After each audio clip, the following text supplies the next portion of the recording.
Hello and welcome to Eccentric Chat with me, Eccentric Hat, and Rachel. Well done.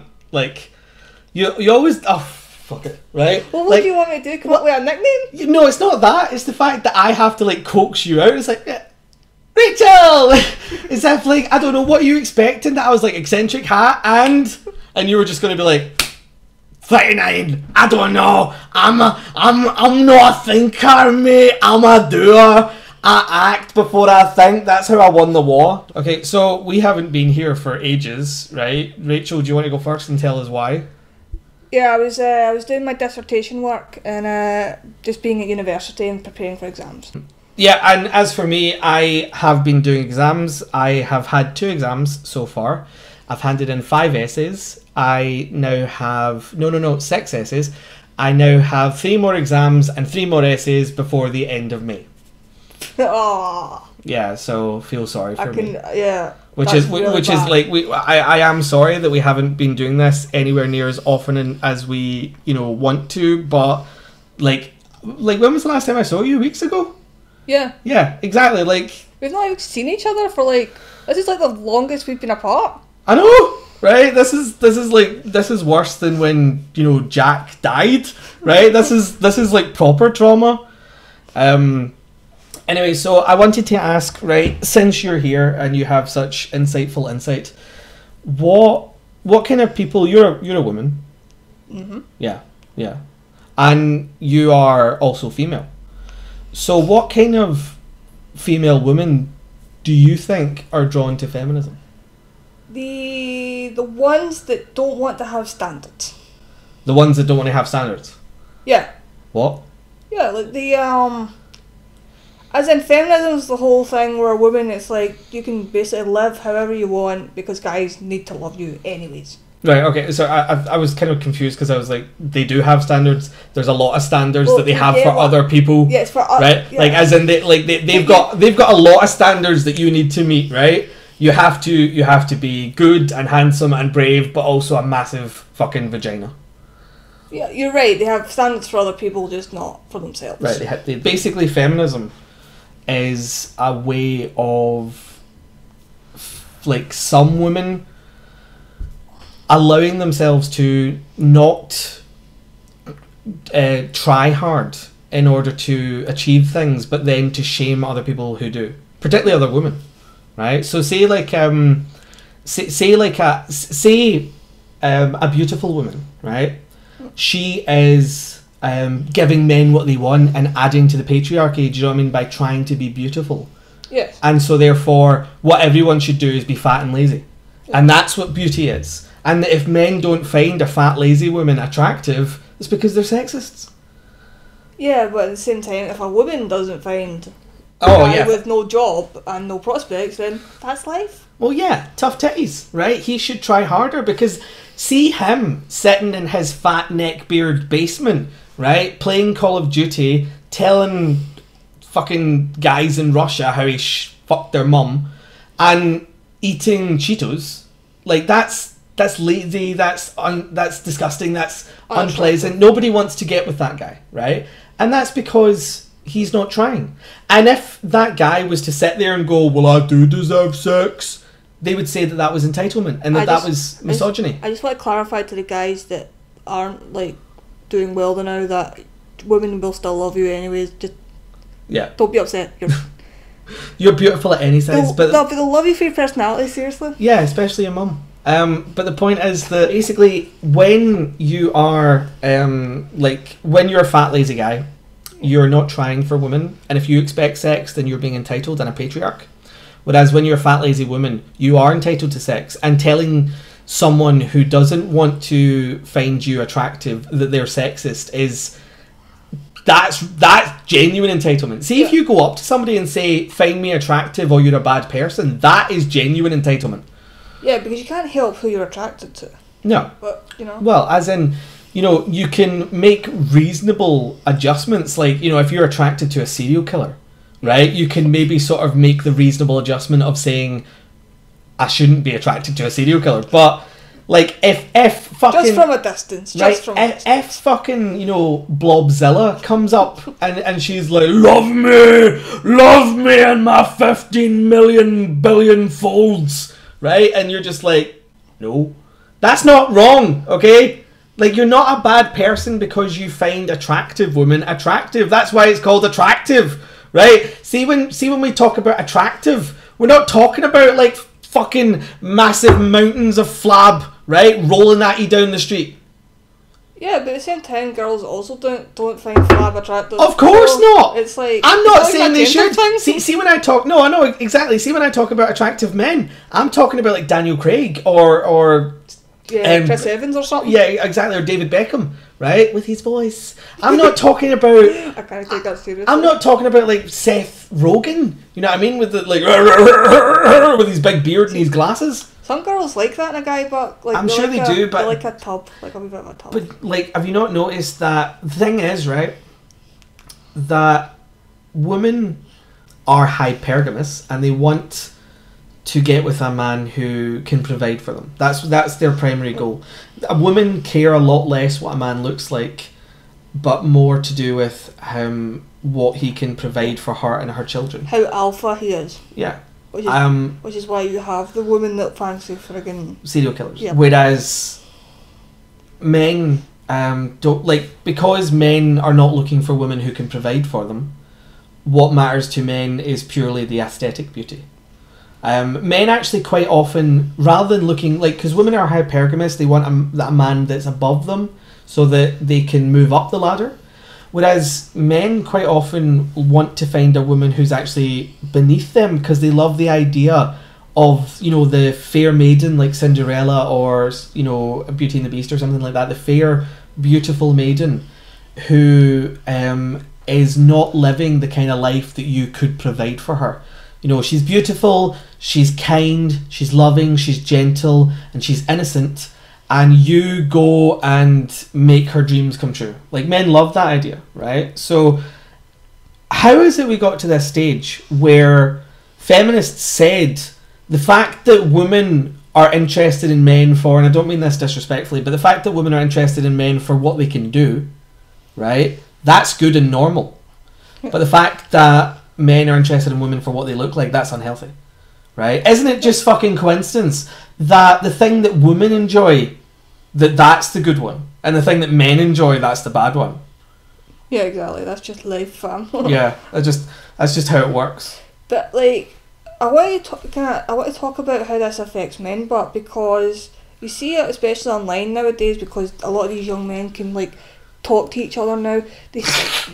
Well, you know what I mean, like. Well, what? But like, because before like the internet, men were just like, and the other one was like, I can't understand a word. Aren't men like that, anyways? No. That's what they write on Tumblr, or no, men don't hang around Tumblr. Where do men hang around? 4chan or something. They hang around 4chan. You ever been to 4chan? I've never been to 4chan. I've heard bad stories about 4chan. I don't want to go to 4chan. But right, so they can, you know what I mean? Like they have little communities. They hang around Reddit. That's what they hang. Yeah, Reddit. Yeah. Like they hang about in communities, and you know they feel upset because obviously they're told all their life, oh, you need to meet these standards, but she doesn't, and you know what I mean, and it just makes them really hurt, and it's really sad because as a woman you don't want them to be hurt because you're like, no, like most women aren't like that. Well, see, what I mean? No, you're absolutely right. Most women are not like that, and that's kind of feminism's biggest con, that it convinces the world that they speak for women, whereas most women are not feminists. Yeah. If you ask most women, are you feminists, they will say no. Yeah, they'll say I believe in equality. Yeah, exactly. And somehow they instinctively know that that's different. Like, as in everybody, see when you say to someone, are you a feminist, they will automatically clarify, no, I believe in equality. Because they know in their heart that there's something wrong. There's a difference between feminism and equality. They know. They might not look into the same kind of stuff that we do. They might not dive into books by Gloria Steinem and Andrea Dworkin and Catherine Commons and so forth. They might not like look this stuff up to find out exactly what feminism is, but they do know there's something in the air that tells them that feminism and wanting equality are not the same thing. even though that's what the dictionary definition is. Yeah, so I always just feel bad for guys when I see them all upset online, but you also at the same time you don't want to be kind of like, no, it's fine, we love you, and then they, you know what I mean, that might make them worse, because they might be like, just because you think that doesn't mean it's true. You know. Basically, this, like, men, do you know why men think that feminists are a lot of innocent, young, you know, naive men think that feminists speak for women? It's because men can't speak for women, of course. Men are not women. Therefore, everything they know about women are things they've been told. Yeah. And since feminists claim to speak for women, of course, they're going to look for what feminists say as the primary source of information.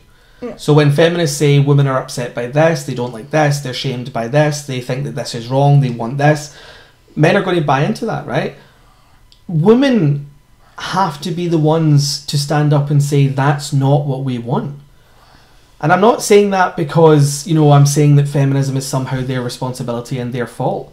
I'm saying that they have to be the ones because men just can't.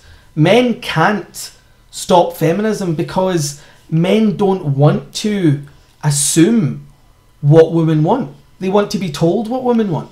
Yeah. Men love to be told. See, there's nothing that's nicer to like a heterosexual man than a woman telling him he's a good man. Yeah. Right? That's just the best thing in the world. That's why, you know, young boys play games where they rescue princesses like Mario or Zelda or whatever, right? They play these games where they rescue these princesses because there's just nothing that a male loves more than the feeling that he has protected and provided for a woman and fought bad men. So women band together for natural survival, which is healthy, right? Yeah. Because, you know, all through our evolution, if women didn't protect one another, the species would have died out. Okay, so women naturally protect one another, but men naturally fight one another. Men fight each other for resources so that they can bring it back to the woman, right?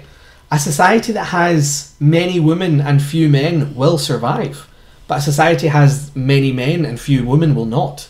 So it's always been in the best interest for women to protect each other and for men to fight each other.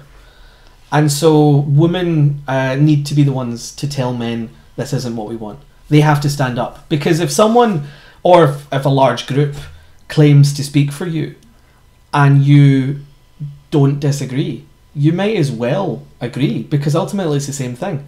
If I said Rachel and I want to stab you and you didn't disagree with that, yeah, you might as well agree with it. That's true. I mean, it's like when you think about it, feminism really teaches dangerous ideas because, for example, I was telling you the other day I saw a post from one of these kind of groups where it was basically like... One of these men who feel disillusioned by society groups. Yeah. Something like, you know, women don't mind getting, like, hurt by a good-looking guy. Right, yeah. Do you know what I mean? And it's kind of like, that's not true. Do you know what I mean? Like, even if a guy's good-looking, you're still going to have... Well, I think you know what you're getting at is, like, the kind of bad boy syndrome. Yeah. Whereas, like, a good-looking guy who treats a woman like shit will be forgiven. Yeah. Whereas a ugly guy who treats a woman well is still at the bottom of the heap. Yeah. If a good-looking guy, like, I don't know, hits you or something, that's still going to cause you trauma, even if he's good-looking. You're not going to just rationalise, like, oh, that's okay then, but he's hot, so it's fine. No, I know. There's you know a video on YouTube which is called "Women Are Arseholes," which is really funny, where a guy tries talking to some girls at a bar and they kind of wave him off, and when he's gone they're like, oh god, I hate, you know, when they come up to me, I so don't want to get raped tonight. And then this guy, this really handsome guy in a suit turns up and he's like, hey, like, what are you doing here? I thought you were on your period. Let's go home back to my place. It's not as if you can say no anyway, you know, because you brought this dress on Thursday looking to have sex tonight. So I'm basically the best chance you've got. Come on. Right? So he's basically a massive creep. Yeah. But he's really good looking. And the girl that he's chatting to turns around to the other girl and she's like, you don't mind, do you? And she's like, I would mind if you didn't go. So she heads off with the handsome guy. And then the camera zooms out, and the ugly guy who was rejected is kind of standing nearby, and he says, "Excuse me," and the girl screams and maces him. There is a level of truth in that. I mean, yeah, like, as in, the thing is, there's also a level of truth in the other way around, right? Because, I mean, how many times have you heard about a male victim of rape, where the first response was she hot? Yeah, it's like, oh, well done, she was hot, it's on you. Yeah, exactly. Lucky. You managed to get your hole for free. Like, I mean, there's a really disturbing video by the Young Turks, where they sit and howl with laughter because 2 different stories of Russian women who abused men, like locked them up, gave them drugs to get them erections, etc., etc., and raped them for days on end. Anna Kasparian and Cenk Huger. Is he the fat guy? Yeah, he's the fat guy, right? The one that you're not going to get with because you're a fat shamer. Didn't she fat shame or something? Oh yeah, get off the stage, you fat fuck! That's ironic. But they are rolling around. The 2 of them are rolling around in laughter at the idea of Russian women like raping these men because they think it's hilarious. Could you imagine if that was women? Of course, if that was the other way around, where it was like, you know, some Russian guy had locked up a bunch of women and fed them drugs to keep them sedated and had sex with them, and I mean, then they had escaped like that, and the news. I mean, I know the Young Turks are not the news, but they claim to be. They claim to, you know, some legitimacy, right? If famous societal commentators were rolling around laughing like, at that, you know, fucking... they would have their heads strung up. It's that same thing as, you know, that when Sharon Osbourne, she said, like, of the guy whose wife had cut his penis off, she said, "I think that's fabulous," right? And it's like, imagine it being the other way around. Imagine that a man had, you know, like, slashed a woman's breast or whatever, and on the kind of daytime chat show, the men were sitting around going, "I think that's fabulous." It would be fucking, like, that person would never be allowed back on television. Yeah, I mean, like we talked about last time, I think, when we were here, we talked about like the Me Too movement, like how big that's getting. Like, men can't even, like, men left, right and centre are getting accused of these things now. Yeah. Could you imagine if one openly was like, "Haha, she got her boob cut, oh." Yeah, exactly. Well, like, as in... He'd be dead. You know, things like the Me Too movement prove how much society cares. Can you imagine there was a male equivalent of the Me Too movement? Yeah. Do you think that would get off the ground? If a lot of men said, "I was raped, I was raped, I was raped," people would be like, "Yeah, so you got free sex, so what?" What I've noticed, right, is the male victims of rape are kind of afterthoughts. Like, from... Even when people comment, they go, "Oh, rape is bad," even for men. Do you know what I mean? Rather than rape is bad. Yeah. Do you know what I mean? No, it's definitely one of those things that people still don't think is even possible to happen to men. Like, people are like, see, when you say men can get raped, people are like, "How?" You know, and it's like, you can tie men down, you can force them to do things by threatening them, you can point weapons at them. I mean, for example, say there's 2 women, one of them holds a gun while the other one had sex. It's actually not so crazy. Yeah, you could... Is it roofie? Is that what they call it now? Yeah, well, that's... You could roofie them. That's to, like, knock him out, yeah. I mean, there's a harrowing story that... Not that you should, by the way, that's bad. Oh, I don't think you... I think given the context, it was quite obvious that you're not advertising it. What, in case the CIA's watching or something? Yeah, just like... his roofies, are you getting your 5 a day? Like... But anyway, there's a harrowing story of a guy who was passed out at a party. Oh my god, is this the one you told me? And the girl put one of those earbud sticks up his urethra to make his penis stand on end, and then started riding it. No. I just can't. I'm sorry, just the idea, like, you should want to have sex with someone that's enjoying it with you, because that's just no. That's crazy talk, Rachel. Do you know what I mean? Like, what, are you, a fucking peanut? I'm just not a sadist, right? Yeah. Look at you, like oh, you. I bet you're one of those, like, massive, like, fucking traditionalists as well, right? Like, what are you going to suggest next? That like women want to be mothers and stuff like that? You fucking full of lies, you big bitch. Yeah, just vanilla sex from here on out. Oh god, I mean, I don't like that. That I don't see the attraction of that. Do you know what's interesting? That a lot of prostitutes, and I know them all, report that men who come to them, a lot of them are disabled, by the way. A lot of the men who come to prostitutes are disabled, yeah. which is kind of an interesting thing, as in that tends to be one of the ways that they can get sex.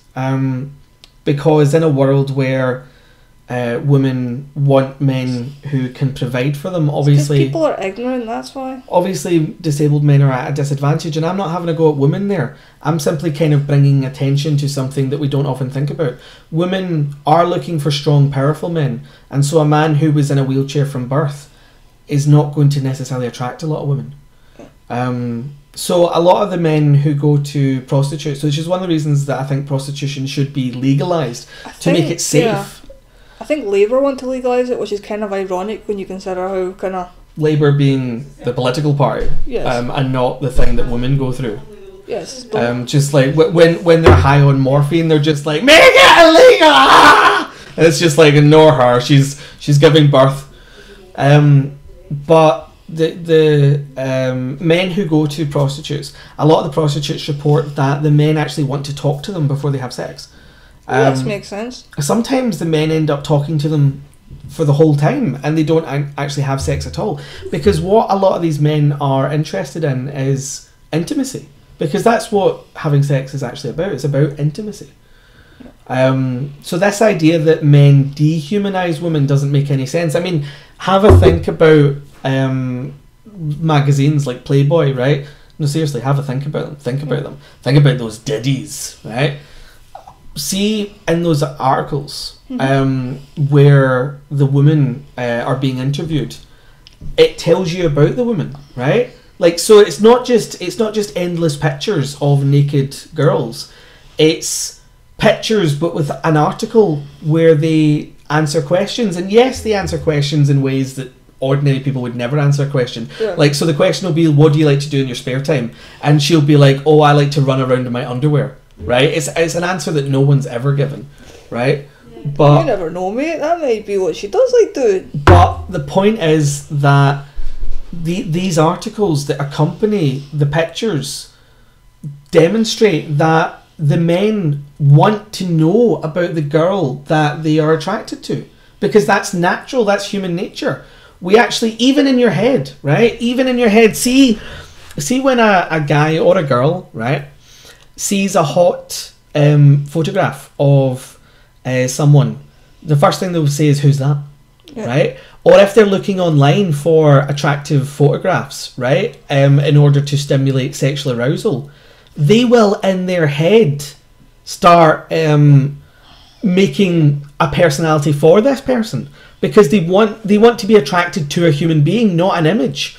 So for example, how many times have you seen, even in comedies, where the guy who's, say, masturbating, right, is saying to himself, like, you know, oh, you're a dirty girl, you just want to take it, don't you? You're such a dirty girl. He's giving her a personality. Sure, that personality might be complete nonsense, but he is giving her a personality, because human beings are not attracted to images. They're attracted to other human beings, which is why men and women, but it's always accused of men, don't objectify, because it's actually very hard to objectify, because it's almost impossible to feel attracted to an object.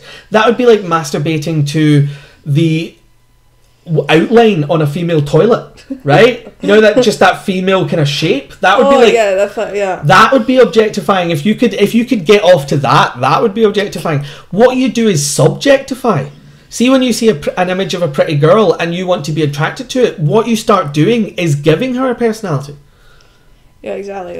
I think both sexes do that, yeah. Yeah, of course. I mean, women are not any different. Why do you think these books about, like, you know, Edward, it's not just a description of Edward, like, for 400 pages, it's not just, and his abs, and his cock, and his legs, and his cock, and his feet, and his cock, right? It doesn't just sit and talk about Edward's appearance, it tells you a lot about Edward's personality. And it's the same with the fucking 50 Shades of Grey, right? It tells you about Christian Grey's personality and what he likes to do when he's got free time, which apparently is something to do with anal plugs, right? But yeah, I didn't even know that was a thing. You didn't know that anal plugs were a thing? I'm fucking like you're just like the Honest Trailer, because like seeing the Honest Trailer, like the girl, the Anastasia, right? She's like, "What's a butt plug?" It's a plug for and your butt. Yeah, exactly. And the voiceover is like, "It's a plug for your butt." Yeah, but I'm a sheltered person, right? Yeah, you really are, right? You grew up in a fucking convent, right? Like an Amish convent, you weirdo. I need to educate you. After this is done, I'm going to ruin your life, right? I'm going to show you 12 minutes of harrowing images that will fuck you up. Yeah, it's like Jared Leto sending anal beads. I was like, what the fuck do you use them for? Oh yeah, like that was when he was trying to be the Joker, because he was trying to out Heath Ledger, because Heath Ledger was like a method actor. Yeah. Who apparently spent like a month in a hotel or something, slowly trying to get into the mindset of the Joker. Yeah. And Jared Leto was trying to also get into the mindset of the Joker, pissing off all his castmates. And so he would send them used condoms. Yeah. He would send them fucking anal beads. Yeah. And what, wasn't one of them a dead rat or something like that? Is like that's not method acting. That's just weird. Can you imagine doing that, like, you know, in normal life and stuff like that? It's like, no, officer, I wasn't like robbing the store. I've got a part as a robber, and I was just trying to get into the method of it. Imagine making a film about a method actor fucking up in life. That's less method acting and more meth head acting. I'd fucking watch that, by the way. So basically, in conclusion, what you're suggesting is that that men are not wrong to find attractive women beautiful, the same way that women are not wrong to find powerful men attractive. Yes. Like, just because a woman's attractive, you fancy her, like, she could be a bitch. Of course. In the same way, if a guy's if a guy's powerful, he might be a fucking psycho. And the society is guilty of kind of justifying actions of beautiful people or powerful people in ways that they don't do.